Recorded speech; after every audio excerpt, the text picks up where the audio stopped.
Commanding attention in the grand hall, someone demands that everyone listen up. A booming voice calls out an ending for Laplace. Lady Beatrice Laplace calmly asks Prince Jeremy to repeat himself, believing she misheard his declaration. She demands to know exactly why His Highness would be breaking off their engagement. Fixing him with a sharp glare, she questions who on earth is bullying whom. Prince Jeremy loudly accuses her of playing dumb after bullying Viscount Hilton's daughter, Lady Lenore, who stands right beside him. Playing the victim in front of the whispering crowd, Lenore tearfully begs His Highness to stop even if the rumors are true. Trembling under the attention, Lenore claims she was just so utterly scared. Beatrice remarks she would gladly accept the breakup but asks them to stop being so obnoxiously lovey-dovey in public. Reminding him their marriage is a family contract, Beatrice asks if he consulted them while firmly asserting she hasn't bullied anyone. She specifically questions how Her Majesty, Queen Josephine, will react to this sudden annulment. Knowing the Queen arranged this match for the kingdom's good, Beatrice internally notes that Jeremy's claim of permission is a blatant lie.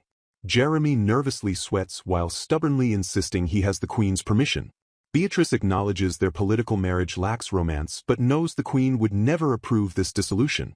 Hiding behind her fan, she firmly states they cannot simply dissolve their engagement on a whim. Jeremy cruelly retorts that he has never once even seen her as a woman. He complains he has grown utterly sick of her simplicity and thriftiness on their dates. Infuriated, he insults her as a damned nouveau riche girl, leaving Beatrice momentarily stunned. Snapping her fan shut with finality, Beatrice coldly declares she has heard enough. Turning her back to him, she decides she no longer cares about the family contract or the Queen's inevitable scolding. She tells him to do as he pleases since she never wanted this marriage in the first place. Smirking at the nouveau riche insult, she confidently accepts the annulment of their engagement. Without missing a beat, she immediately demands to know how much it is. A confused Jeremy listens as she clarifies she wants a cancellation fee and damages. Beatrice aggressively demands full compensation for her youth, wardrobe, education, and everything invested to become crown princess. When Jeremy balks at paying, she quickly points out he is the one breaking their engagement contract. Flashing a cheerful smile, she demands a natural price of 30 million zerl for stealing a maiden's youth, utterly shocking the couple. Haggling him down to 3 million, a gleeful Beatrice instantly presents the documents for him to sign. When an outraged Lenore accuses her of extortion, Beatrice smoothly explains the basic negotiation tactic of starting with an impossible demand. Beatrice brutally shuts Lenore down, asking little Miss Pinkforbrains to mind her own business and be quiet.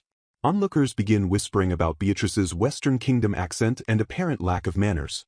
The crowd harshly criticizes the Viscount's daughter for rudely interrupting a conversation between a prince and a marquis's daughter. Jeremy quickly steps in to shield and comfort a distressed Lenore from the whispers.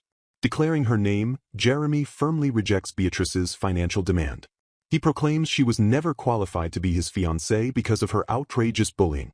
Summoning a witness forward, he unconditionally annuls their engagement for all to hear.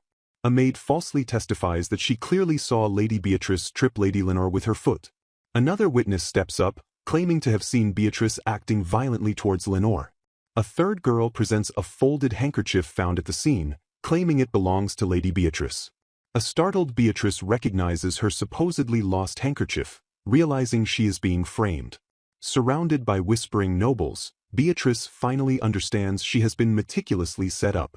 The shadowy crowd fully turns against her, citing her rumored bad personality and nouveau riche status. Squinting at the hostile onlookers, Beatrice realizes they are all nobles from the anti-queen faction. Gloating over his victory, Jeremy orders the nouveau riche woman to hurry up and sign the annulment papers. Staring him down coldly, Beatrice absolutely refuses because she has done nothing wrong. She suddenly catches sight of a document officially stamped with the temple's seal. Beatrice briefly wonders what the Queen will think and how she will manage to collect her cancellation fee. Walking away into the night, she initially decides to tell her father and leave the Queen to that idiot Jeremy. However, she immediately reconsiders her initial thought. Clenching her fist with fierce determination, Beatrice resolves to work with her father to squeeze a massive cancellation fee out of that scumbag. Approaching the Grand Laplace Marquis Manor, the imposing estate looms silently in the daylight. A furious voice shatters the tense silence, harshly branding Beatrice a foolish daughter. Staring forward with a steady but grim expression, she quietly addresses her father. Demanding if the title, the wisdom of Laplace, went to her head, the Marquis accuses her of bullying a Viscount's daughter while she fiercely denies the charge. Slamming a document onto the desk, her father orders her to read the official decree sent directly from the royal family. Mentally scoffing at the crude accusations, Beatrice notes that she would use far more skillful methods than simple insults and violence if she actually wanted to ruin someone. Cutting off her silent defense, her father coldly barks at her to stop making excuses. Grabbing the royal document, Beatrice quickly scans the parchment to discover the truth of the situation. She realizes the paperwork outlines the harsh termination details of the cosmetics development project she and Prince Jeremy had been managing together. Horrified by the clauses, she stares in utter disbelief at a condition stating the party at fault must cover all expenses while forfeiting all product rights. Trembling with rising anger, Beatrice silently cedes at the unbelievable betrayal unfolding before her eyes. Realizing the devastating truth, she recognizes that Jeremy entirely stole the product rights while permanently saddling her with the massive development costs. Instead of squeezing a cancellation fee out of the prince, Beatrice discovers the Laplace family is now on the hook for a staggering 5 million zero in damages. Staring down his daughter, the Marquis ruthlessly states that their family simply cannot afford to pay such an astronomical sum. Dropping the ultimate bombshell, he coldly declares that she will be entering a new engagement to settle the debt. Shock grips Beatrice as her father names Duke Alphonse Orlau, a notoriously infamous candidate, as her newly arranged fiancé. Desperately searching her memory, she recalls that while Duke Orlau holds an impeccable royal bloodline, his personal reputation is horrifyingly grim. Disgust floods her mind as she remembers rumors of him being a fat, lecherous tyrant who drove several previous fiancés to run away in terror. Refusing to hear her protests, her father pins the annulment entirely on her shoulders and demands she take full responsibility. Staring at the man who raised her, Beatrice bitterly asks if he is truly going to sell his own daughter to cover the royal debt. Dismissing her completely, the Marquis reveals his plan to find a husband for her sister Fiona to serve as the true heir to the family. Delivering the final, crushing blow, he glares down at Beatrice and brutally states that she is no longer needed. Walking away in numb silence, Beatrice tragically realizes her father never truly loved her despite her tireless efforts to save their family from financial ruin. A deep melancholy washes over her as she accepts her permanent status as an unwanted child in her own home. Clutching her chest, she laments that she could have kept fighting if her father had offered just one single word of validation for her struggles. Walking alone through the dark, opulent hallways, Beatrice lets the heavy weight of her father's betrayal sink into her very soul. Pausing in the desolate corridor, she tightly grips her dress as she fights to regain her composure. A bright, familiar voice suddenly shatters the lonely silence, calling out for her from down the hall. Turning around, Beatrice's stoic expression softens instantly as she gazes upon her beloved younger sister, Fiona. Rushing forward with tears in her eyes, a panicked Fiona demands to know if Beatrice is truly selling herself to pay the engagement damages. Clutching her sister's hands, Fiona cries out that she has already heard the terrible news echoing through the manor. When Beatrice tries to gently scold her for using reckless words like selling herself, Fiona fiercely refuses to let her change the subject. Looking down with a heavy heart, Beatrice confirms the devastating rumors, leaving Fiona reeling in absolute shock. Through her tears, Fiona passionately defends Beatrice, admitting she is ridiculously cheap and makes weird faces, catching her older sister entirely off guard. Sobbing uncontrollably, Fiona proclaims Beatrice is far too kind to ever bully anyone, successfully melting Beatrice's frozen heart. Fiona astutely deduces that Beatrice accepted the terrible new engagement purely for her sake, a fact Beatrice softly admits. Beatrice explains that she could have easily handled the financial reparations alone, but she needed the engagement money to secure Fiona's enrollment in the prestigious Noble Academy. Recalling the domain's dire financial history, Beatrice warns that paying the damages would entirely drain the funds needed for Fiona's future education. Furious on her sister's behalf, Fiona lashes out at their father for cowardly pinning all the blame on Beatrice. Exposing the ugly truth, Fiona shouts that their father is a useless drunk who hasn't managed the domain since a mysterious woman fled in the night. Swiftly intervening, Beatrice gently but firmly silences her sister, forbidding her from speaking another bad word about their father. Smoothing Fiona's hair, Beatrice offers a comforting smile and insists that as long as Fiona understands the situation, everything will be perfectly fine. Shifting the mood, Beatrice shares a secret lesson about using resources effectively and stealthily to maximize profit at the perfect moment. Grasping the terrible reality of Beatrice's departure, a heartbroken Fiona weeps that everyone she loves always ends up leaving her behind. Wrapping her arms tightly around her crying sister, Beatrice lovingly entrusts the future of their family entirely into Fiona's capable hands. Wiping away Fiona's tears, she urges her younger sister to let their father spoil her and to skillfully guide the Marquis domain toward a prosperous future. Locking eyes with absolute sincerity, Beatrice vows that Fiona is the most important person in the world to her. Hoping to ease the pain of their impending separation, Beatrice warmly suggests they sleep together on their final night, an offer Fiona eagerly accepts. As the new dawn breaks, Beatrice resolutely turns her back on the past and steps forward to face her dreadful new destiny head-on. Leaving the grand manor with nothing but the clothes on her back, Beatrice is coldly informed that her family will not even provide her with a single maid. Approaching her father's desk with a heavy heart, Beatrice firmly states that they absolutely need to talk. Caught completely off guard by her sudden intrusion, the Marquis looks up from his endless paperwork with a confused grunt. Dismissing her entirely, her father bluntly announces he is returning to work while Beatrice incredulously asks if she must travel to the Duke's household entirely alone. Panicking at the incredibly bleak prospect, she asks if she truly gets no maid in a strange, unfamiliar land where she has absolutely no one to rely on. Desperately pleading her case, Beatrice argues that sending at least one loyal maid is absolutely necessary to preserve the fading dignity of the Marquis's house. Glaring coldly at his struggling daughter, her father brutally reminds her that hiring a competent maid costs actual money. Crushing her final hopes, he cruelly suggests she pay a maid's salary herself, knowing full well she is completely saddled with the engagement reparations. Realizing she cannot even earn his basic acknowledgement without wealth, Beatrice feels as though he is simply disposing of a completely unwanted object. Staring blankly ahead, she tragically accepts that he is literally just selling her off since paying reparations, getting married, and simply living all require money. Dropping her gaze in total defeat, Beatrice quietly tells her cold-hearted father that she finally understands his harsh decision.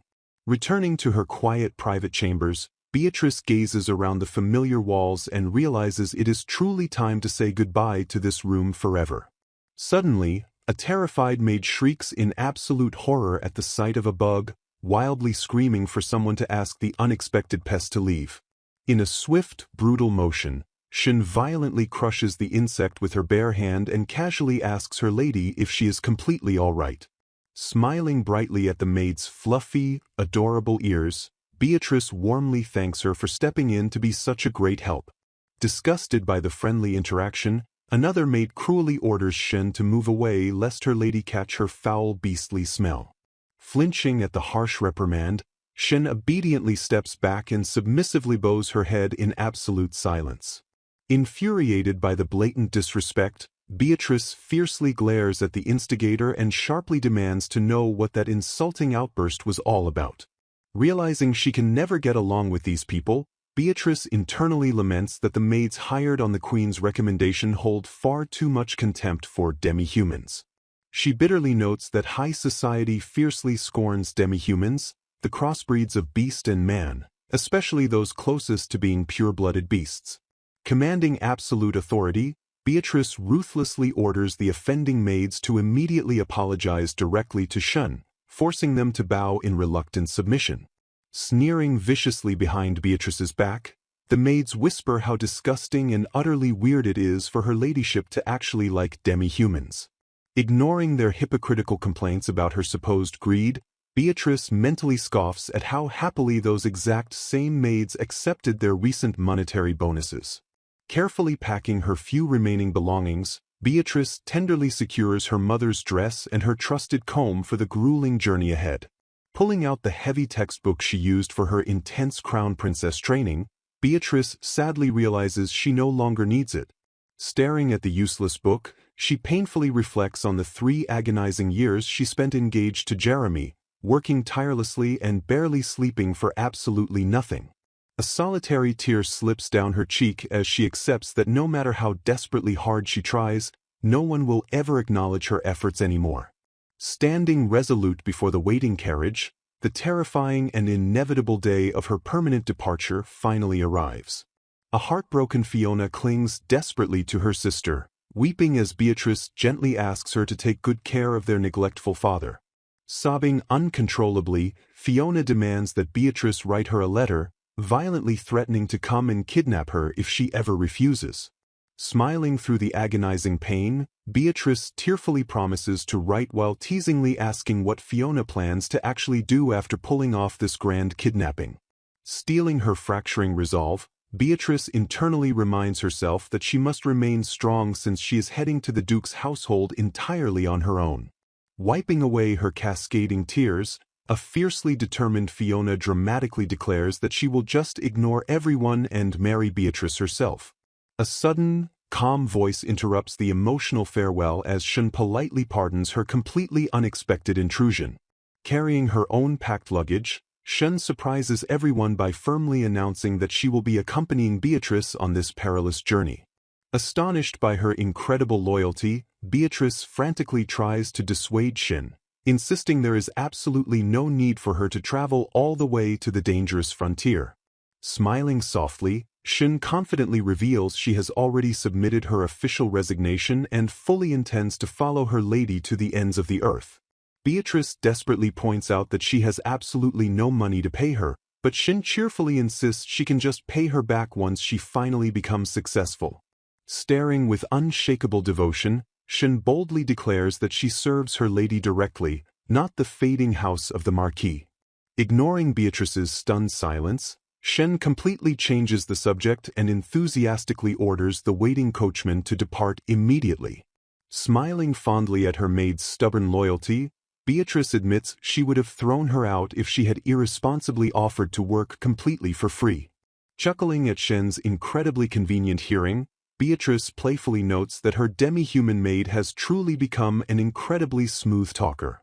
Peering out the carriage window, Shen confidently promises that they will definitely return to this very place again someday. Gripping her dress with newfound courage, Beatrice feels immense strength flooding her veins, knowing she is no longer facing this terrifying ordeal completely alone. Slapping her own cheeks with startling force to wake herself up, Beatrice fiercely snaps out of her lingering melancholic daze. Glaring forward with burning determination, she vows to look exclusively toward the future since regretting the immutable past changes absolutely nothing. Gazing at the rapidly passing scenery, Beatrice wonders aloud if their speeding carriage has finally crossed into Duke Orlau's infamous domain of Saltwood. Shen urgently calls her lady's attention to the window as they pass into Saltwood, a rugged frontier bordering the Delish Empire where half the territory is a barren wasteland. Staring in absolute awe at a massive magical beast lying defeated on the ground, Beatrice recalls that this dangerous zone is a legendary haven for fleeing demi-human slaves. Sighing heavily at her bleak financial reality, Beatrice momentarily despairs over her broken engagement before forcefully crushing her own negative thoughts. Remembering that the local demi-humans harbor strong animosity toward humans due to the kingdom's invasive mining, Beatrice resolves to somehow make this dangerous domain violently prosper. Beatrice Laplace and her demi-human maid travel by carriage, wondering what kind of person Duke Orlau truly is. Beatrice worries that a man making an offer to a disgraced lady might harbor peculiar proclivities. Her maid tearfully imagines her poor lady bound in chains, prompting an exasperated reaction from Beatrice. Their carriage finally crosses into the lively castle town of Duke Orlau's domain. Armed demi-human guards patrol the peaceful cobblestone streets alongside ordinary civilians.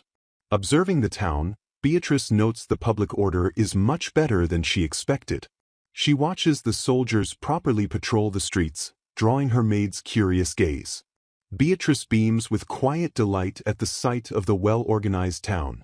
Excitement overtakes Beatrice as she internally squeals over the fluffy demi-humans, desperately wanting to pet them all. The carriage halts as the maid announces their arrival at the Grand Castle. Beatrice looks up at the towering, majestic structure of Duke Orlau's castle. A line of maids and a stout man welcome the esteemed guests from the Laplace domain, expecting their arrival. Beatrice steps forward and directly asks the man if he is Duke Alphonse Orlau. Her sharp eyes scrutinize him, recognizing him as the rumored pig duke. The maid stares in dumbfounded silence at his large, imposing belly. Beatrice swiftly nudges her shocked maid to snap her back to reality. Regaining her composure, Beatrice flashes a flawless, polite smile. She elegantly curtsies, introducing herself as Beatrice Laplace, the eldest daughter of Marquis Laplace. Surprised by her politeness, Alphonse warmly welcomes her and thanks her for coming. Alphonse kindly offers to take the flustered demi-human maid's luggage. Observing his smooth behavior, Beatrice wonders if he is a womanizer accustomed to handling ladies. She notes his handsome platinum blonde hair and emerald eyes, contrasting sharply with his rumored rotund figure. Upon seeing her meager luggage, Beatrice explains she sold everything off to pay her reparation money. Though he doesn't seem wicked, she deduces he must be eccentric to propose to a newly disgraced lady. Pushing her doubts aside, Alphonse extends a gentle hand and invites her inside. Resigned to her fate, Beatrice decides she has no choice but to take his outstretched hand. Unexpectedly, Alphonse flinches and lets out a startled gasp as their hands meet. Beatrice stares at him in confusion, prompting him to awkwardly apologize. He bashfully apologizes for offending her, explaining he was merely a little surprised. Smiling graciously, Beatrice asks him to lead the way inside. This peculiar encounter marks the very first meeting between Beatrice and the Duke. Thus begins the nouveau riche lady's unexpectedly happy married life born from financial obligation. Flashbacks reveal the disastrous broken engagement that saddled her with a massive compensation payment. Facing total ruin, Beatrice Laplace, was pushed into a desperate corner. In order to pay off the staggering debt, she ended up marrying Duke Alphonse Orlau. Steeling her resolve, she accepts that her new life alongside Duke Orlau has finally begun. Entering the grand hall, she is greeted by dilapidated ruins, prompting her to question if he actually lives there. Embarrassed, Alphonse explains their bare minimum staff cannot keep up with maintaining the vast castle. Beatrice stares in utter disbelief at the uncleaned, practically ruined state of her new home. She questions how a man who paid a 5 million zilo preparation fee couldn't afford to fix his own castle. Alphonse sheepishly admits the ducal house needs an heir, highlighting that at 26, he is getting to that age. Beatrice calculates that the Duke, at 26, is a full 8 years older than her. Snapping into action, she abruptly asks her stunned fiancé if he has any cleaning supplies. Realizing the direct imperial bloodline required the 5 million zilo fee to secure a bride who isn't from a mediocre bloodline, she assesses the situation. To Alphonse's absolute shock, Beatrice boldly rolls up her sleeves and declares she will clean the castle herself. When the flabbergasted Duke questions her seriousness, she firmly asks if there is a problem. Alphonse stares at her in dead silence, completely dumbfounded by the high-ranking lady's willingness to do manual labor. Flashing a radiant smile, Beatrice states that even without repair funds, they can at least keep the place clean. Taking charge of her new life, she declares it only natural to act as the true lady of the house. Alphonse remains utterly stunned, realizing that anyone would be surprised by a noble lady saying she's going to clean. Beatrice leaves the task to the butler Jekyll, who nods in quiet understanding.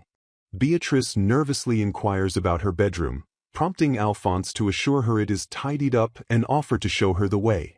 Alphonse pushes open the grand double doors to reveal a spacious, elegantly furnished master bedroom. Beatrice and her maid Shen stare in absolute awe at the pristine condition of the luxurious quarters. Golden sunlight streams through the large window, illuminating a flawless canopy bed and an elegant seating area. Shen excitedly notes that the room rivals a marquis's chambers, while Beatrice admits the bedding looks to be of higher quality. Shen beams with uncontainable joy as she eagerly points out the beautifully crafted vanity table to her lady. The energetic maid twirls around the room, encouraging Beatrice to forget her past Laplace duties and just have fun. Beatrice smiles softly at the infectious energy, agreeing to Shen's cheerful proposition to enjoy their new life. Alphonse steps closer and gently asks his fiancée if the grand room's furnishings are to her liking. Beatrice hesitatingly questions if it is all right for them to have separate bedrooms, causing the Duke to stutter nervously. Regaining his composure, Alphonse reassures her that separate rooms are only natural since they have just met despite being engaged. Feeling a massive wave of relief, Beatrice sincerely thanks him for his thoughtful consideration of her boundaries. She internally reflects that being treated with such gentle care is making her feel unexpectedly restless and flushed. Remembering the false gossip about herself, she realizes the Duke is also a victim of baseless rumors. She firmly acknowledges his proper demeanor, which completely contradicts the malicious rumors labeling him a shameless womanizer. Declaring that rumors are unreliable, Beatrice tells the Duke she looks forward to their life together, earning his warm agreement. In another wing of the castle, Alphonse casually asks his butler Jekyll if he shares the same positive assessment of the lady. Jekyll coldly lists the terrible rumors surrounding Beatrice, describing her as a haughty, pushy nouveau riche lady who bullies others. Dismissing the vicious gossip entirely, Alphonse orders Jekyll to look into a specific, undisclosed matter regarding his new fiancée. Jekyll cheekily remarks that the real Beatrice is a magnificent lady who is far too good for the Duke. Alphonse solemnly ignores the jab, stating he only wants to know how she will handle the fallout of her broken engagement. When Jekyll playfully teases him about taking a liking to her, Alphonse vehemently denies falling in love so quickly. The Duke casts his gaze downward, his harsh expression softening into a melancholy look as he thinks of Beatrice's gentle reaction. He wistfully admits that she is the first woman who hasn't shown disgust at being escorted by someone with his appearance. Determined to reward her kindness, he resolves to do everything within his power to make her comfortable in his home.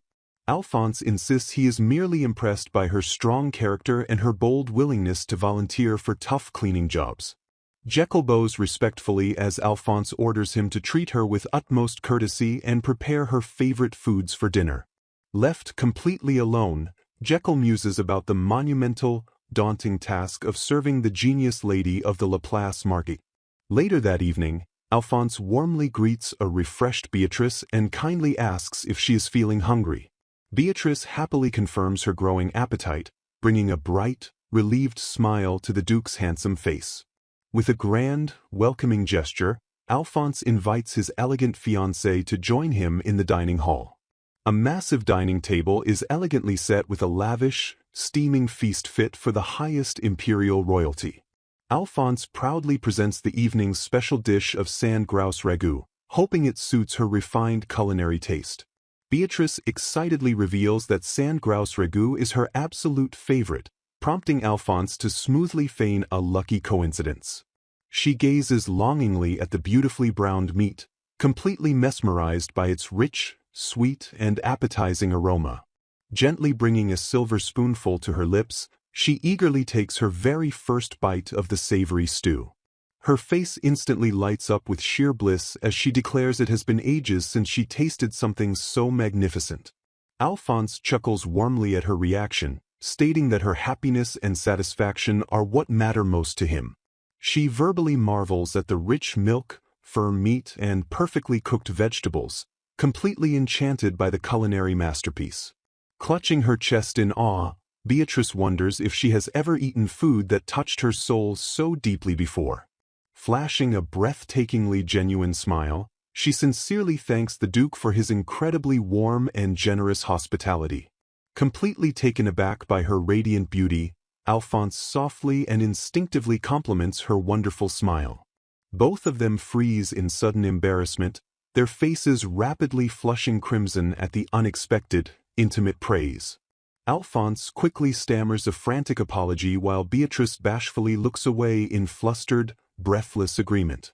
Beatrice logically reflects on his gentlemanly nature, trying not to flatter herself despite his incredibly sweet compliment. Gripping her chest tightly, she desperately questions why her heart is racing so fast if his words truly meant nothing. Later, in the safety of her room, Beatrice admits her prior anxiety to Shun, praising the calming tea her loyal maid brewed. With a weary but deeply grateful smile, Beatrice tells Shun how truly happy she is that the maid accompanied her. Closing her eyes in absolute peace, Beatrice whispers a heartfelt thank you to her dearest friend and servant Shin. Reflecting on her sudden change in behavior, Beatrice wonders if her joyful actions are a little unlike her true self. Shen cheerfully bounds forward and eagerly asks her beloved lady if it is okay to continue their fun routine again today. Smiling warmly, Beatrice thanks her loyal maid, who proudly declares her absolute happiness in serving her esteemed lady. Gesturing gently, Beatrice warmly invites her eager demi-human maid to not hold back and go ahead with her task. Chuckling softly at the maid's bright enthusiasm, Beatrice jokingly notes that even a demi-human would fall for this. Shen melts into a puddle of pure, unadulterated bliss as Beatrice expertly strokes her incredibly fluffy animal ears. Pausing her affectionate petting, Beatrice curiously asks Shen what she honestly thinks of Duke Alphonse Orlau. Hesitating slightly, Shen shyly confesses that she was explicitly told to keep a certain secret about the Duke's actions. A brief flashback reveals the Duke smoothly presenting the delicious sand grouse ragout as a mere, lucky coincidence. Shattering the illusion of coincidence entirely, Shen reveals the Duke explicitly asked her what Beatrice's favorite food was. Realizing the incredibly sweet truth, Beatrice understands that the entire magnificent meal was perfectly orchestrated just for her. A soft blush creeps across Beatrice's cheeks as she gently admits she doesn't feel bad at all about his thoughtful secret inquiry. She warmly reflects on his incredibly polite demeanor, his quiet consideration, and his surprisingly flawless gentlemanly nature. Despite his gentle soul, she objectively acknowledges that his extremely large, rotund frame earned him the cruel moniker of the Pig Duke. Crawling into her luxurious bed, Beatrice smiles peacefully and happily anticipates having a truly wonderful dream tonight. She finds the Duke utterly fascinating, noting he occasionally displays the smooth, mysterious ease of a man well-versed with women. The following day, Beatrice politely approaches the Duke's busy desk and asks if he has a spare moment to talk. Stepping deeper into the grand office, she formally excuses her sudden intrusion into his chaotic and heavily burdened workspace. Looking up from his towering piles of paperwork, Alphonse casually guesses she wants to finalize the engagement contract. He mutters a dark, self-deprecating joke about finally handling things after everyone inevitably runs away in terror. Quickly dropping the bleak humor, Alphonse earnestly apologizes for seeming impatient and graciously thanks her for bringing it up. He sheepishly admits he assumed a brilliant marquis's daughter wouldn't need any basic, introductory ducal wife education. Changing the subject entirely, Alphonse warmly suggests they abandon the paperwork and go for a pleasant walk in the nice wind. Politely declining the walk, Beatrice professionally asks to be instructed on any rigid traditions strictly unique to the Orlau household. Alphonse stares at her in mild surprise, completely taken aback by her serious and unwavering dedication to her new duties. A sudden, violent gust of wind blasts through the open window, dramatically scattering important financial documents everywhere. Flustered by the sudden chaos, Alphonse frantically scrambles to slam the window shut and secure his airborne paperwork. Catching a stray document, Beatrice's sharp eyes instantly lock onto the duchy's incredibly half-baked tax rates and bloated official count. Shock ripples through her mind as she realizes she is holding the most critical income and expenditure report for the entire Orlau duchy. Scanning the disastrous financial numbers, her brilliant analytical mind immediately identifies an utterly unacceptable amount of waste. Noticing her intense, calculating glare, Alphonse pauses his frantic cleaning and curiously asks what she just murmured under her breath. Absolute panic strikes Beatrice as she fears repeating the exact bossy, nouveau riche behavior that ruined her past engagement with Jeremy. Instantly shrinking back in terror, she bows deeply and frantically apologizes for overstepping her boundaries and speaking out of turn. She violently scolds herself internally, desperately vowing to behave demurely and transform into the ideal, silent wife society demands. Peeking up nervously, she bracingly assumes even the famously tolerant Duke Alphonse will be absolutely furious at her arrogant slip of the tongue. Shattering her fearful expectations entirely, Alphonse leans in with genuine intrigue and respectfully asks to hear more of her brilliant opinions. Utterly stunned by his incredibly supportive and open demeanor, A wide-eyed Beatrice stammers out a hesitant agreement to explain her thoughts.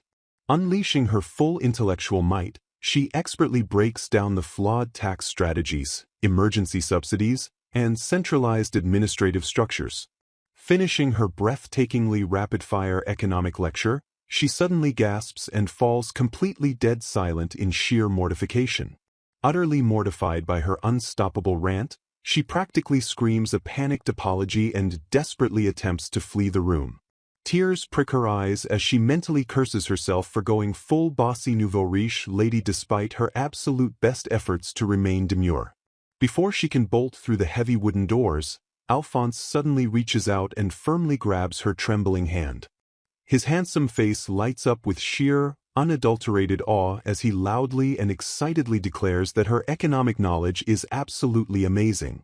Beatrice freezes completely dead in her tracks, utterly bewildered by his explosive and entirely unexpected wave of enthusiastic praise. Gripping her hand tightly, Alphonse passionately praises her unparalleled intellect and marvels at how quickly she mastered the complex duchy affairs. Leaning in closer with intensely sparkling eyes, the visibly excited Duke eagerly demands to hear every single one of her brilliant administrative ideas. Beatrice blushes a deep, furious shade of crimson, completely overwhelmed and paralyzed by his intense, unbridled admiration. Stammering a weak apology for getting so carried away, she suddenly notices the towering Duke violently freeze in place. Alphonse suddenly turns bright red and desperately covers his mouth, clearly struggling to contain a massive surge of overwhelming emotion. Sweating profusely, the completely overwhelmed Duke tearfully begs her to wait as he desperately tries to hold back his intense, bubbling feelings. Distraught and trembling over her emotionally vulnerable state, Beatrice shrinks away as a shocked Alphonse discovers her in tears. Standing entirely bewildered by her sudden outburst, the young Duke flushes with nervous sweat as he wonders what caused her to cry. Fearing his sudden appearance triggered her distress, he is gently interrupted by Shun, a devoted fox demi-human maid seeking permission to speak. Stepping forward with gentle confidence, Shun offers crucial insight regarding Lady Laplace's troubled previous engagement to clear the heavy air. Taking in the heavy revelation beneath the grand chandelier, the Duke falls completely silent as he processes the unfortunate and grim events. A profound wave of utter disgust crosses his youthful face as he darkly ponders the sheer amount of scoundrels plaguing noble society. Eager to deeply understand his new fiancée, he politely requests Shun to share more details about Lady Laplace whenever the opportunity arises. Knowing her paramount duty, Shun excuses herself to return to her lady's side as he warmly encourages the maid to go provide comfort. Before departing the opulent room, she formally introduces herself as Shun, graciously accepting his genuine gratitude for the deeply personal information. Meanwhile, an utterly mortified Beatrice thrashes wildly face down on her bed, wailing in sheer embarrassment over her uncharacteristic emotional breakdown. Smiling warmly at her master's dramatic antics, Shun reassures the flustered lady that she is simply and entirely content to be by her side. Calming down slightly from her violent tantrum, Beatrice offers a soft, genuinely heartfelt smile of deep gratitude to her incredibly loyal maid. Playfully brushing off Beatrice's fears of annoying the Duke, Shun suggests the tears merely prove she is a normal girl with delicate feelings. Back in the bright, sunlit confines of his private study, Alphonse firmly calls out to his seasoned butler Jekyll with newfound resolve. Commanding absolute loyalty, he solemnly vows to fully support his new fiancée with everything he possesses and expects the exact same from his staff. Despite Jekyll's highly vocal skepticism about trusting a newcomer, Alphonse decisively orders the immediate implementation of the territory management strategies she suggested. Staring with absolute, unwavering conviction, the young Duke praises her razor-sharp insights and boldly declares his complete trust in her vision. Acknowledging his master's deeply smitten nature, the seasoned butler bows respectfully and agrees to execute the surprising new orders without fail. Reflecting on the emotional encounter, Beatrice realizes that although he visibly struggles with female tears, Alphonse's reaction was remarkably gentle and incredibly favorable. Filled with a sudden, electrifying burst of renewed determination, Beatrice loudly hypes herself up to face the massive challenges of her new life. Thanking Shun for the freshly brewed tea, she enthusiastically vows to dive straight back into her intensive, exhausting stack of books. A few highly productive days pass swiftly after she assertively steps into the incredibly complex realm of the ducal territories management. Determined to boldly back up her previously confident claims, she turns rigorous library research on the ducal lands into her inescapable daily routine. Flipping through incredibly dense handwritten ledgers, she quickly discovers that the Orlau ducal territory, known as Saltwood, is little more than a barren wasteland. Realizing the harsh agricultural reality of the land, she reads that the territory survives solely by trading mined mana stones for desperately needed imported food. Pondering deeply over the ancient texts, she notes that this fragile economic system worked perfectly until the devastating scars of the demi-human war emerged. The grim historical records detail a bloody uprising 6 years ago where enslaved demi-humans forced a desperate humanity to seek out and weaponize magic. Magic, an incredibly rare and specialized art imported from the Western Union of Nations, proved to have an overwhelmingly devastating impact on the chaotic battlefield. Outfitted with highly advanced magical tools powered by luminescent mana stones, human forces easily subjugated the physically superior demi-human rebels with terrifying ease.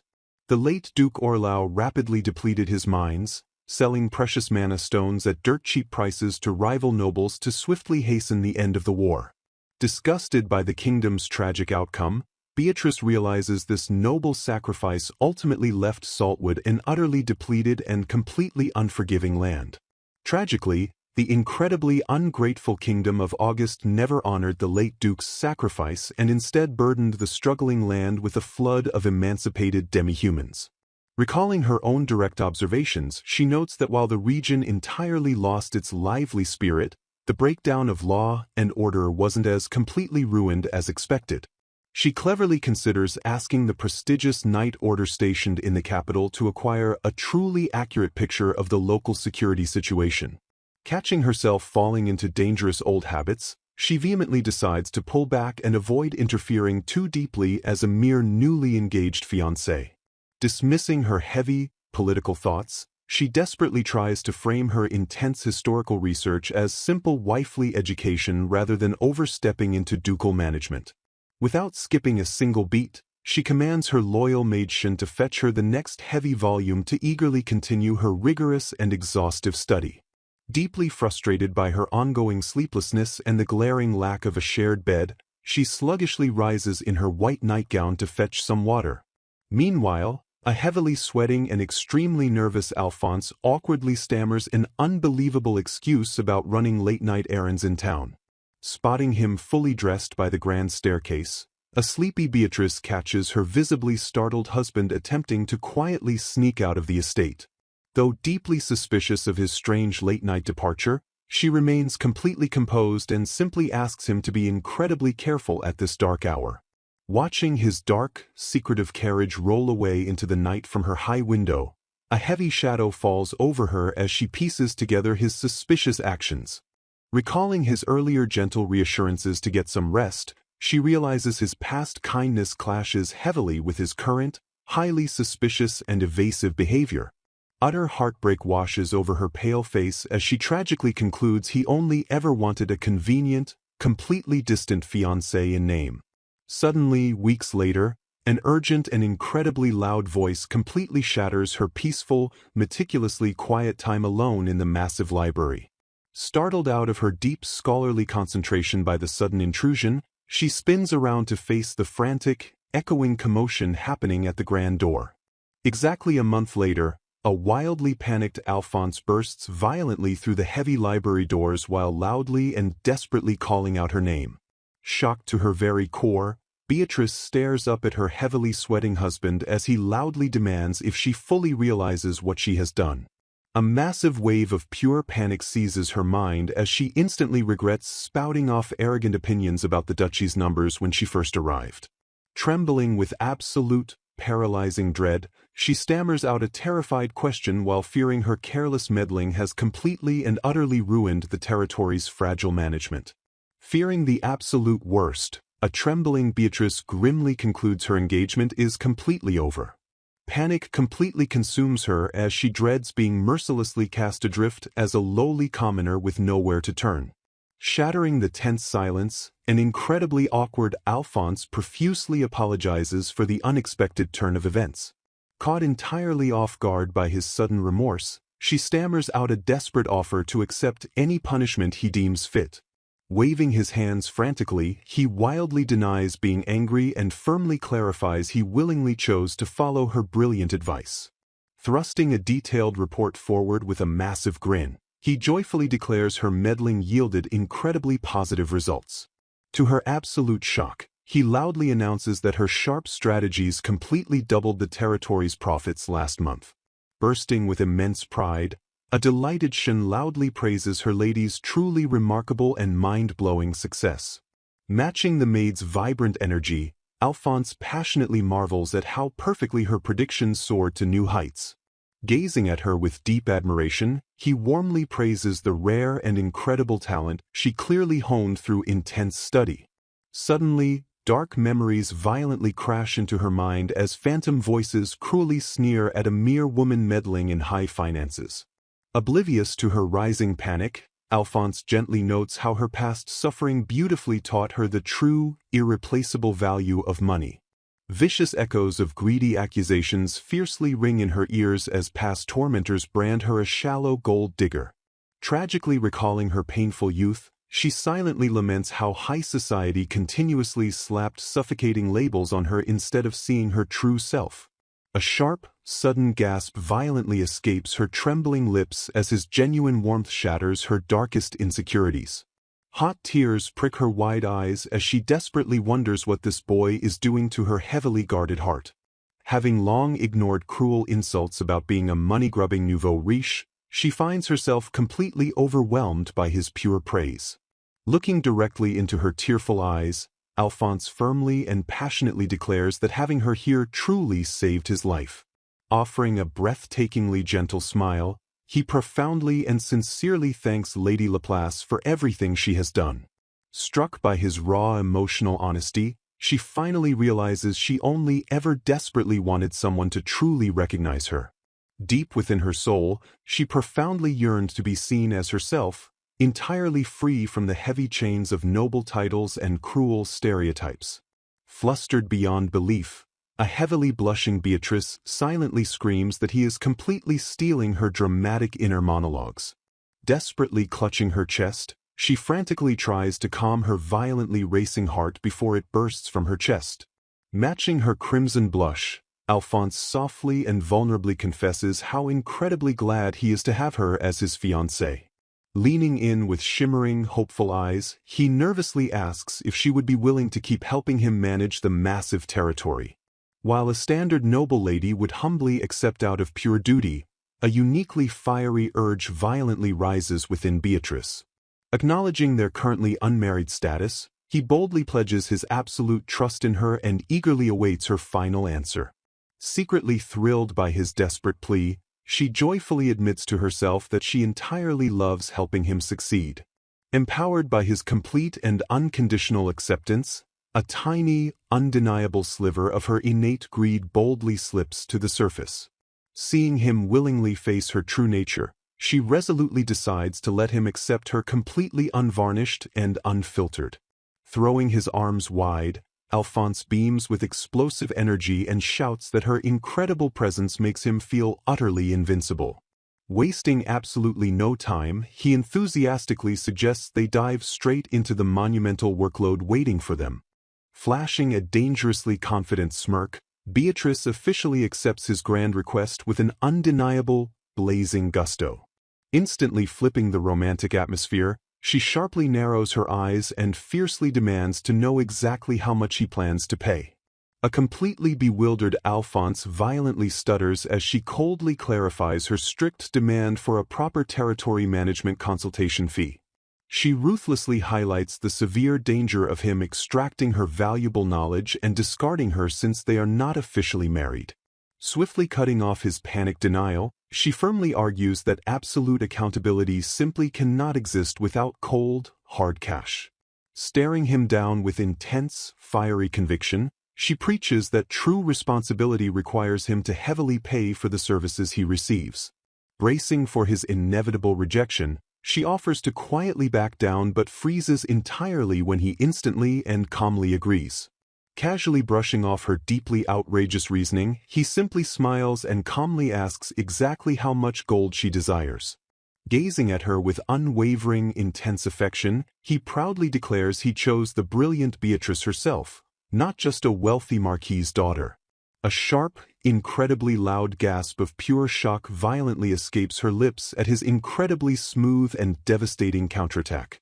Panicking massively as Shen watches closely, she frantically blurts out an astronomically high demand of 250,000 zero. Shooting her maid a terrifyingly desperate glare, she strictly orders Shen to not utter a single word about the highly suspicious amount. In her brilliant mind, she perfectly calculates that this exact consultation fee flawlessly covers Shen's missing, unpaid wages from the Laplace house. Cringing internally at her own blatant clumsiness, she instantly realizes setting the exact same rate easily exposed her secretly selfless intentions. Completely unfazed by the staggering price, Alphonse happily agrees to strict monthly payments and requests a formal, binding contract. Smiling brighter than the sun, he deeply praises her incredible dependability, completely destroying her remaining emotional defenses. Hiding her intensely flushed, burning face behind a heavy book, she frantically begs him to stop casually dropping such heart-stopping compliments.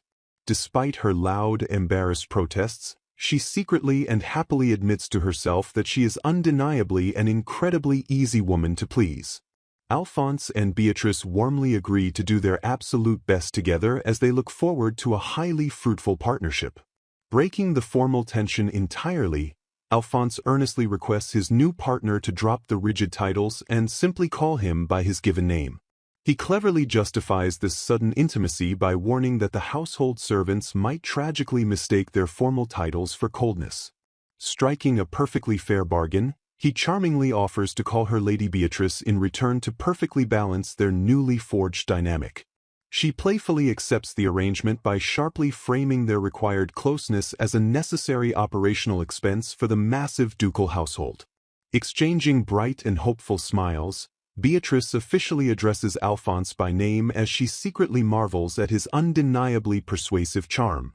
Filled with blazing determination, an energized Beatrice victoriously declares that it is finally time to start raking in massive, undeniable profits. Gently teasing her fiery impatience, Alphonse calmly reminds her they must first secure his parents' blessing at their upcoming engagement banquet. Meanwhile, a deeply concerning and highly secretive conversation slowly unfolds in a darkened room involving His Royal Highness. A cunning companion swiftly reassures the anxious prince that everything is fine since he supposedly secured His Majesty's royal approval already. The prince sharply clarifies that while his oblivious father poses absolutely no threat, his calculating mother remains the true, terrifying obstacle. He bitterly reveals the queen violently forced his engagement to Beatrice solely to ruthlessly exploit the Laplace family's miraculous financial recovery. Clasping his hands tightly in sheer desperation, the prince emotionally confesses that Lenore is the only person in the entire world who truly understands him. Seeking comfort in forbidden memories, he desperately recalls finding solace during secret academy meetings while the queen and Beatrice entirely ignored his true self. His face contorts with absolute, visceral disgust as he violently rejects the agonizing thought of remaining permanently shackled to a gloomy and money-obsessed woman. Boiling with uncontrollable, venomous rage, he furiously curses his royal family for heartlessly treating him like a mere, disposable political tool. He angrily complains how Beatrice constantly and annoyingly meddled in academy events and capital guild affairs by endlessly spouting unwanted improvements. Grasping Lenore's hands with feverish intensity, the desperate prince proposes they launch a grand business together to eventually persuade his stubborn mother.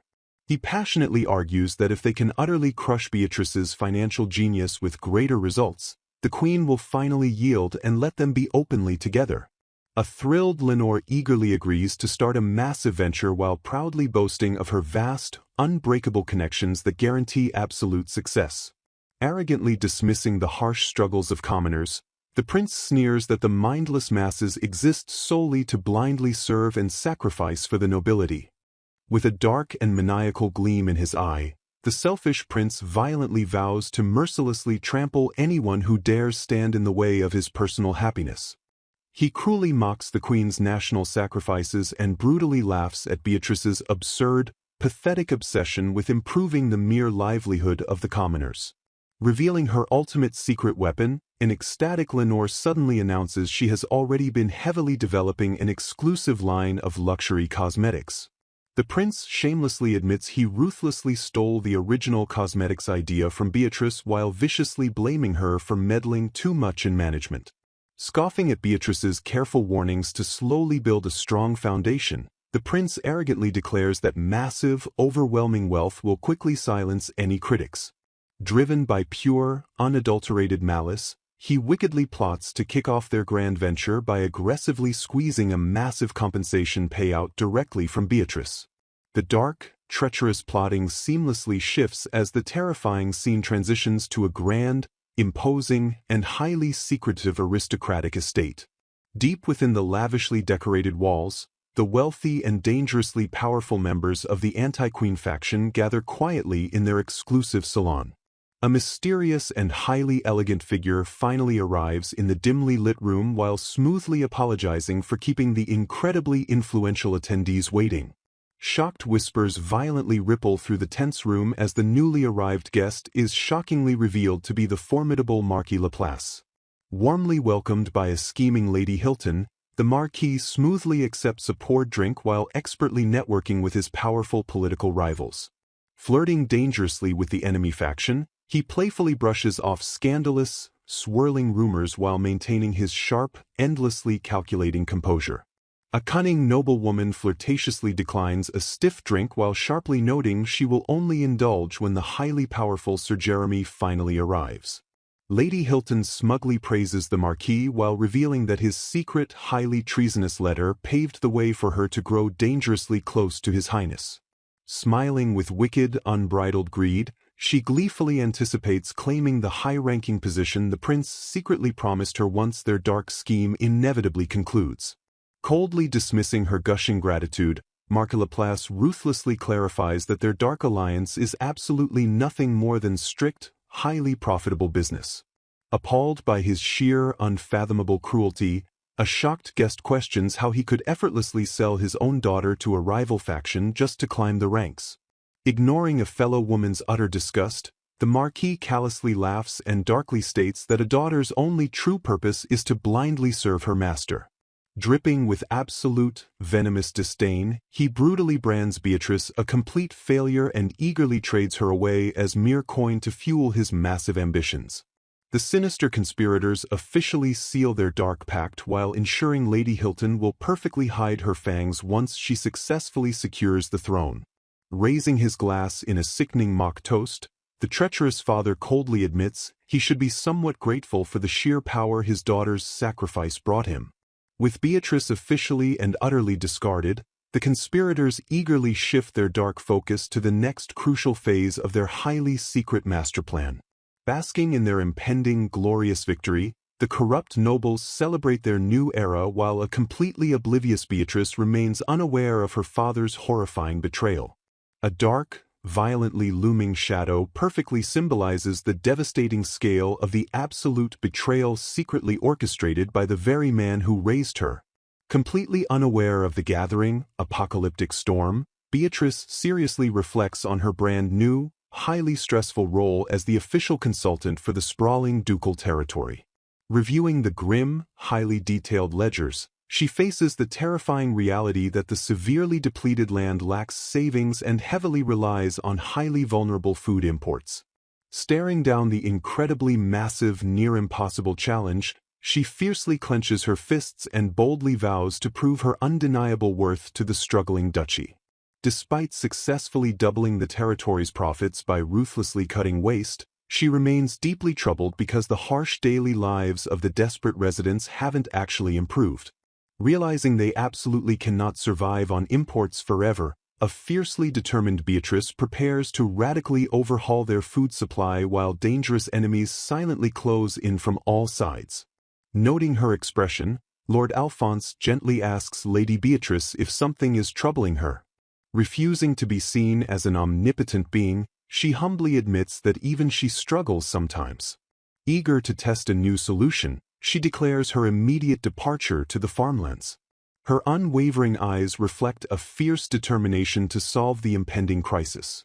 Heavily armed guards stand vigilant watch over the local supply crates. Observing the surroundings, she praises the surprisingly robust security that clearly required immense effort to establish.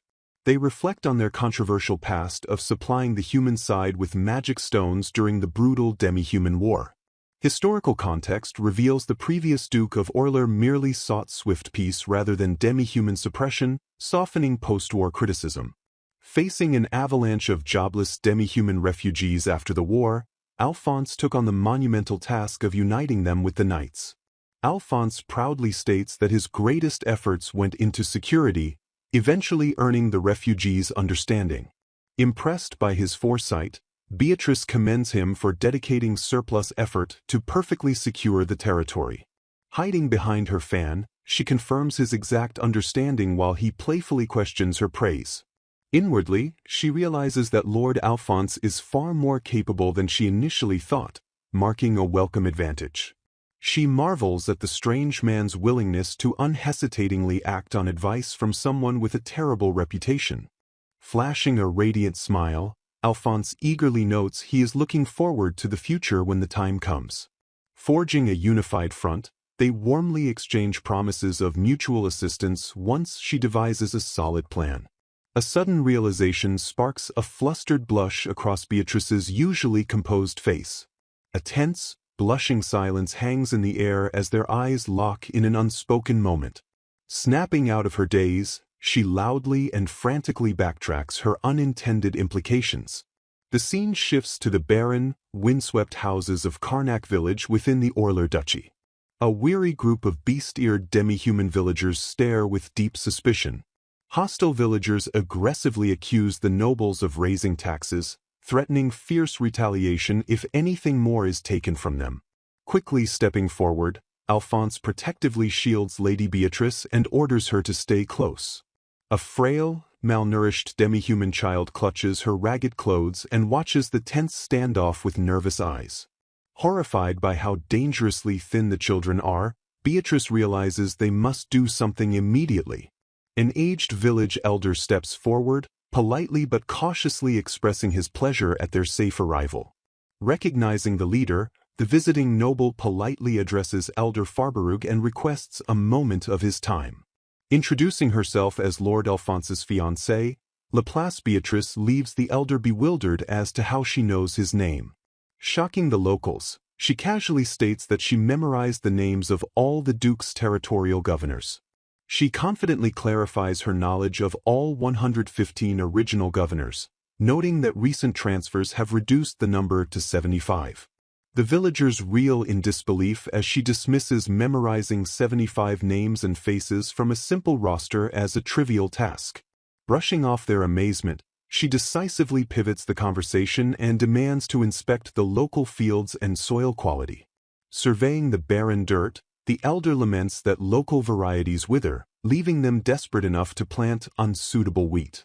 Lacking connections and funds, the villagers are trapped growing wheat in an unforgiving, dry region that receives almost no rain. Evaluating the harsh conditions, Beatrice declares the severely desolate Orleans Duchy to be the absolute perfect testing ground. She confidently concludes that the extreme dryness of the land will actually work to her distinct advantage. Staring down the elder, she issues a shocking command to completely eradicate all the wheat fields currently planted. The terrified elder panics and desperately protests, warning that destroying their overwhelmingly low harvest will doom them. Shutting down his protests, she sharply points out that their current pathetic harvest cannot even feed the village. She brutally logically explains that growing low-quality, nutrient-less wheat serves absolutely no purpose if stomachs remain empty. Taking total control, She promises 3 months of Duke-supplied wheat while they transform the land into a specialized vegetable field. When the elder doubts if a suitable crop exists, Beatrice confidently reveals she has successfully solved a similar agricultural crisis before. She recounts consulting noble botanists to secure vital food sources when the brutal demi-human war caused wheat prices to skyrocket. Instantly cementing their trust, she triumphantly reveals she has already brought a full month's worth of wheat as proof of her commitment. Overcome with relief, the villagers tearfully thank her while a stunned Alphonse finally understands the true purpose of her supply requests. Flashing a brilliantly confident smirk, she tells them to leave it to her unmatched connections with merchants dealing in seed potatoes. Alphonse stares at his fiancée in sheer awe, connecting her brilliant strategy to the whispers he heard during yesterday's meeting. Holding up her prized ingredient, she introduces the highly prolific alca potato, an invincible crop that thrives in dry areas without watering. Worshipping her as a clever goddess, the ecstatic villagers praise the Duke's exceptional wife for single-handedly saving them from starvation. Behind her benevolent smile, Beatrice smugly relishes how perfectly she has tricked the grateful villagers into advancing her own hidden agenda. Declaring herself a nouveau riche lady of high society, Beatrice proudly admits she always seeks multiple results from a single job. Anticipating a massive tax revenue increase, she greedily envisions pampering her servants and growing the duchy's workforce. Alphonse catches her scheming expression and politely asks why she is making such a nasty face. Startled by his observation, Beatrice quickly stammers out a denial while Alphonse wonders if she spoke. She quietly marvels that Laplace's wisdom is functioning exactly as that mysterious person promised. Smiling warmly, Alphonse genuinely expresses how glad he is that she came to visit. Staring back at him in stunned silence, Beatrice blushes deeply as she processes his earnest charm. Calling him a cheapskate, she demands higher compensation if he plans to keep throwing her off balance with compliments. A servant interrupts their banter, urgently informing Lord Alphonse that he has something important to report. Feigning exhaustion from her travels, Beatrice tactfully excuses herself to head to the bathhouse first. Arriving at a towering stone structure under the moonlight, she is politely welcomed back. Alphonse suggests they have dinner together so he can hear her impressions of the territory, though she insists it is unnecessary. Watching her leave, he silently admires what a considerate and bright girl she truly is behind her excuses. The servant immediately begins his confidential briefing regarding the troubling matter with Jekyll. Standing casually by the crackling fireplace, Alphonse asks for the details as the servant hands him a sealed document. The servant grimly reveals that the mysterious letter is a direct correspondence from the royal family. Reading the absurd document, Alphonse discovers they are demanding financial support for a cosmetics business to atone for disrespecting royalty. Furious, he realizes his idiot brother Jeremy is trying to extort money directly from Lady Beatrice. He angrily questions if Jeremy fails to realize that begging a dukedom for money merely advertises the royal family's financial ruin. Sighing heavily, Alphonse wonders aloud how his cunning aunt ever gave birth to such an absolute idiot. He recalls how Jeremy's mother, Queen Josephine, was his father's older sister and cared for him deeply after his father passed. When the servant asks if they should inform Beatrice, Alphonse strictly orders him to ensure this extortion attempt never reaches her ears. He firmly decides there is no need to remind her of that idiot just when she is finally starting to look happy. A heavy silence settles over the room as Alphonse contemplates the gravity of the royal extortion attempt. He concludes that quickly finalizing their engagement might be the best way to protect her and increase tax revenue. However, he nervously admits this grand plan only works if Beatrice actually accepts him.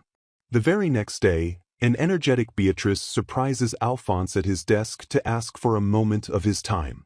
Noticing her stunningly elegant gown, he voices his surprise before she dismissively claims it is fine. She fiercely declares that she must prepare this thoroughly for a decisive meeting with the woman who awaits her. Warning him not to take anything her rival says to heart, she leaves Alphonse bewildered about the woman's character.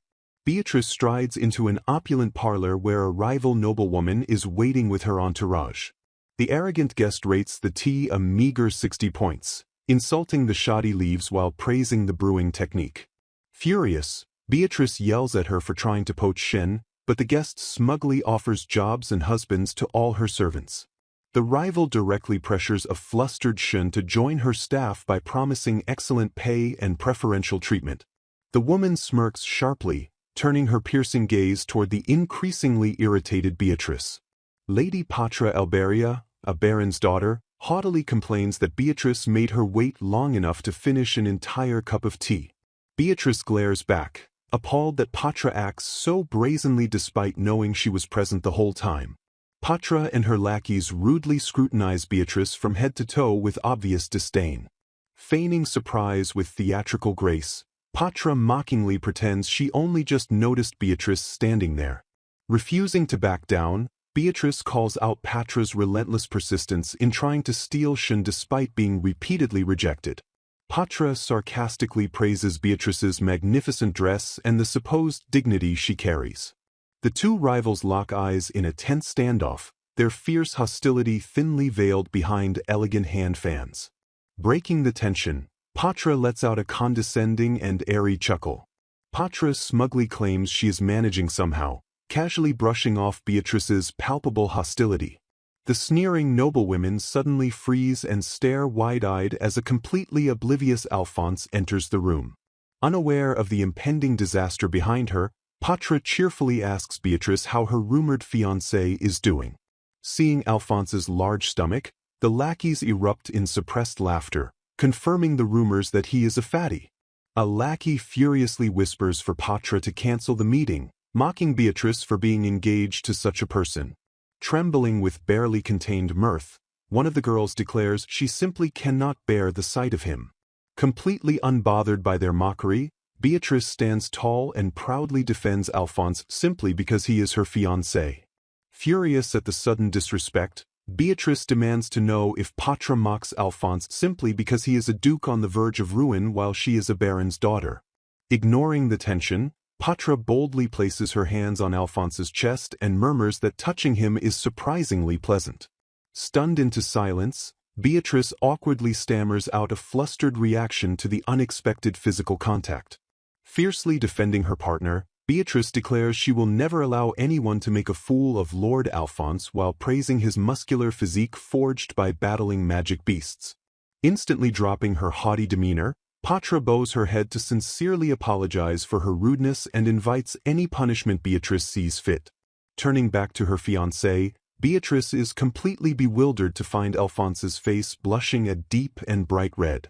Flustered by Beatrice's sudden praise, Alphonse bashfully attempts to compose himself while gently telling Princess Alberia to raise her head. Awarding the bizarre interaction a measly 30 points, Patra sighs in exasperation and calls Beatrice a relentless man-tamer. Immediately clashing over their shared history, the two women aggressively bicker about who started their lessons first and who deserves the title of older sister apprentice.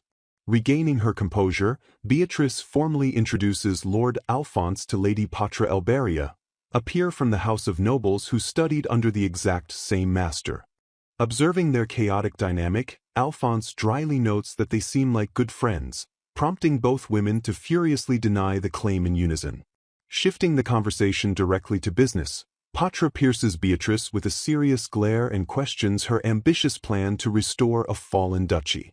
Pressing the issue further, Patra asks if Beatrice relied on Dr. Irisha Renoir, the renowned authority on botany, while rebuilding the Laplace duchy. Watching the intense exchange from the sidelines, Alphonse quietly ponders which of these two fiery women is actually the older apprentice. Leaning in with narrowed eyes, Alphonse hesitates and asks Patra if it is truly a wise idea to continue talking to someone like Beatrice.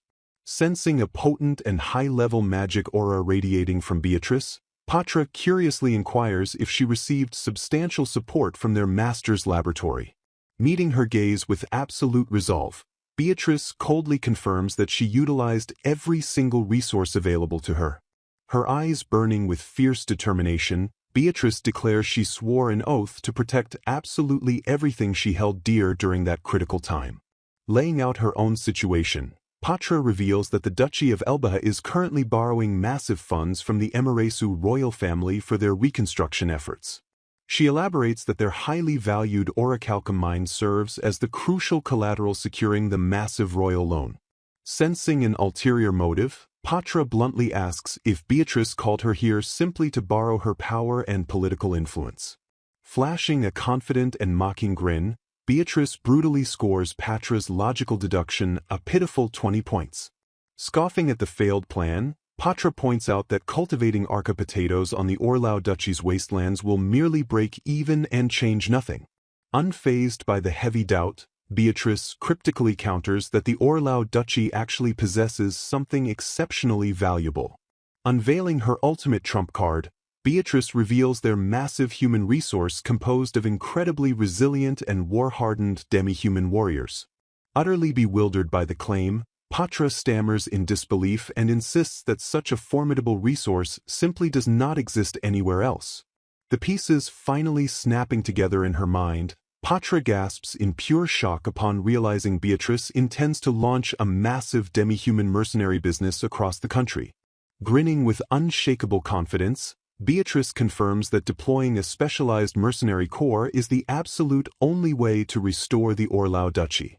She methodically explains that despite having their own knight corps, every single domain constantly struggles to fend off relentless monster attacks. Her cutthroat business instincts instantly taking over, Patra forcefully shushes Beatrice as she wildly calculates the profit margins of dispatch fees versus extermination bounties. Turning her attention to the logistics, Beatrice asks Duke Alphonse exactly how many cases of demi-human assault against humans have occurred in Orlau over the past 2 years. Stepping into his element, Alphonse confidently reports 0 deaths while noting that equipment damage and casualties from monsters remain exceptionally minimal. Struck by the sheer brilliance of the low-maintenance and low-risk operation, Patra breathlessly realizes this mercenary corps is a literal goose that lays golden eggs. Smirking at the dramatic reaction, Beatrice admits she only concocted the plan yesterday to leverage the widely known hatred between humans and demi-humans to her supreme advantage. She acknowledges the deep racial rift but sharply points out that both humans and demi-humans share an endless and devastating struggle against the monstrous threat.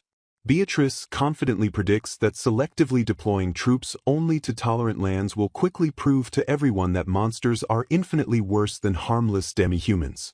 Highlighting the perfect market demand, she notes that even the Elbaria domain's Elise grass wards cannot keep pace with the necessary monster exterminations. Driving her crucial point home, Beatrice reveals she summoned Patra specifically because Elbaria desperately needs proof that this harmless knight corps can handle their severe monster damage.